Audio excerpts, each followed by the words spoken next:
Hello বন্ধুরা, কেমন আছো? আশা করি ভালো আছো। আমিও ভালো আছি। এই দেখো বন্ধুরা, তোমাদের সামনে আজকে আমি নিয়ে আসছি একটা নিরামিষ বলতে পারো আলুর দম। আর এখানে নিয়েছি মশলার জন্য পেঁয়াজ, রসুন, আদা, কাঁচা লঙ্কা, টমেটো। এখানে নিয়েছি কালাই ডালের বড়ি, আর এখানে আলুটা সেদ্ধ করে ছুলে নিয়েছি।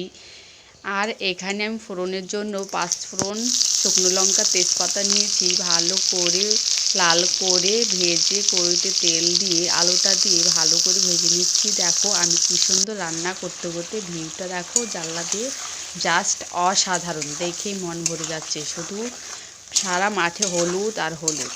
তারপর এখানে আমি মশলাটা করে রেখেছিলাম মিক্সারে, সেটা দিয়ে দিলাম। নুন হলুদ দিয়ে ভালো করে কষিয়ে নিয়ে পরিমাণ মতন জল দিয়ে দিলাম। তারপর কিছুক্ষণ বাদে ফিরে আসলাম। দেখো কী সুন্দর টকবক করে ফুটছে। আর কিছুক্ষণ বাদেই দেখো তরকারিটা আমার রেডি। আর কিছুক্ষণ বাদে চলে আসলাম। কেমন লাগলো ভিডিওটা বলবে। দেখো কী সুন্দর হয়েছে।